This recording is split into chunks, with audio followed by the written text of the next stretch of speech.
বিসমিল্লাহির রহমানির রহিম। আসসালামু আলাইকুম ওয়া রাহমাতুল্লাহি ওয়া বারাকাতুহু। প্রিয় দেশবাসী,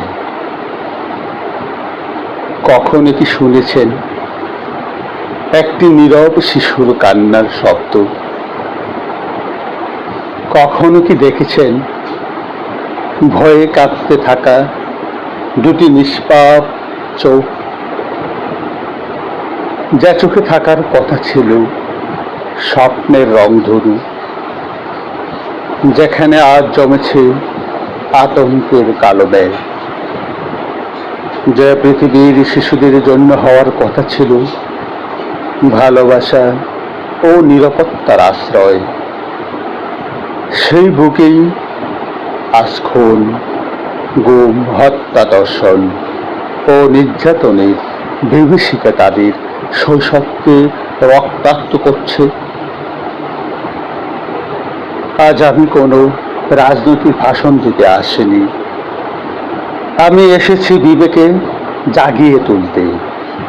আমি এসেছি সেই শিশুদের পক্ষে কথা বলতে, যাদের কান্না প্রায়ই ক্ষমতার কোলাহলে হারিয়ে যায়, কিন্তু আকাশ বাতাসে রেখে যায় এক অসহনীয় প্রশ্ন: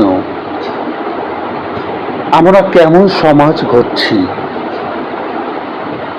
আজ আমাদের সমাজে খুন, গুম, হত্যা, ধর্ষণ ও নির্যাতনের ঘটনা শুধু অপরাধের পরিসংখ্যান নয়, এগুলো আমাদের নৈতিক অবক্ষয়ের আয়না।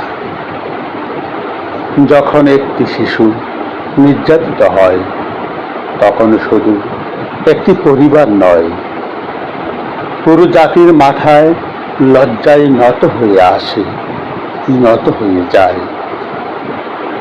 যে হাতে থাকার কথা ছিল বই, সেই হাতে আজ ভয়ে কাঁপে।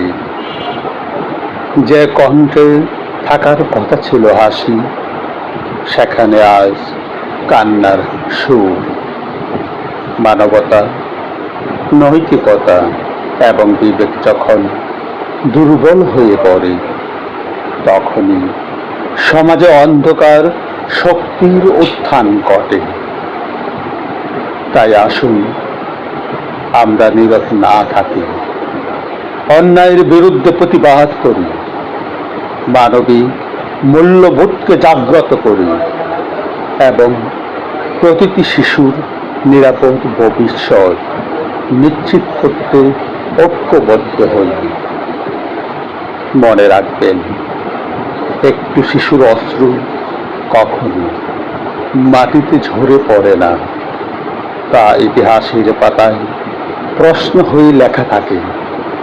একটি শিশুর আর্তনাদ কখনো বাতাসে মিশিয়ে যায় না, তা মানবতার আদালতে সাক্ষী হয়ে দাঁড়ায়। আসুন আমরা একটি এমন বাংলাদেশ করি, যেখানে কোনো শিশুকে খুন, গুম, হত্যা, ধর্ষণ কিংবা নির্যাতনে ভয় নিয়ে বড় হতে হবে না, যেখানে প্রতিটি শিশু মাথা উঁচু করে বলতে পারবে, এই দেশ আমার, এই সমাজ আমার নিরাপদ আশ্রয়। শিশুর হাসি বাঁচলে বাঁচবে মানবতা, শিশুর স্বপ্ন বাঁচলে বাঁচবে দেশ। অন্যায়ের বিরুদ্ধে জাগুক বিবেক, ভালোবাসার আলোয় আলোকিত হোক আমাদের এই স্বাধীন বাংলাদেশ।